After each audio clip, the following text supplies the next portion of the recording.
Tollywood young tiger NTR కు ఇలాంటి craze ఉందో జనతా గ్యారేజ్ సినిమాపై ఉన్న అంచనాలు చెబుతున్నాయి. గ్యారేజ్ టీజర్, ట్రైలర్, ఆడియోకు సోషల్ మీడియాలో సూపర్ రెస్పాన్స్ వస్తోంది. ఈ నేపథ్యంలోనే గ్యారేజ్ సరికొత్త రికార్డులు రిలీజ్ కు ముందే తన ఖాతాలో వేసుకుంటోంది. ఇటీవల రిలీజ్ అయిన Rajinikanth Kabali cinema release day నాడు ఆ సినిమా చూసేందుకు పలు ఐటీ సంస్థలు సెలవు ప్రకటించిన సంగతి తెలిసిందే. ఇదో రికార్డ్ అయింది. ఇప్పుడు జనతా గ్యారేజ్ మానియాకి కర్ణాటకలోని ఐటీ సంస్థలు ఉద్యోగులకు సెలవు ప్రకటించారు. మరో సంస్థ అయితే తన ఉద్యోగులకు టికెట్లు కూడా పంచేసింది. దీంతో కబాలి రికార్డ్ జనతా క్రాచ్ చేసిందని చెప్పాలి. ఇక Jakkanna movie Baahubali the beginning రికార్డును కూడా జనతా దాటేసింది.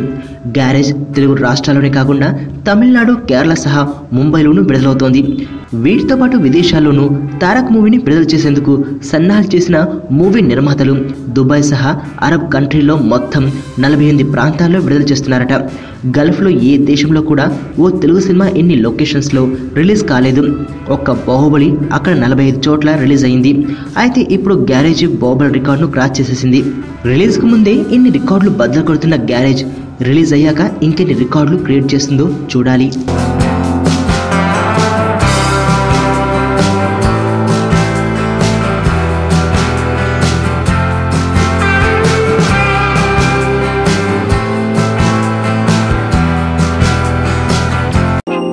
నేను ఆనంద్.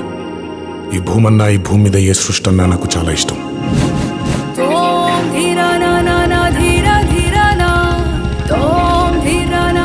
చెట్లు, మొక్కలు, గాలి, నీరు, వాటిని కాపాడుకోవటమే నా పని కూడా.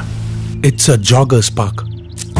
213 చెట్లు ముంబైకి చాలా ఆక్సిజన్ సప్లై చేస్తుంది.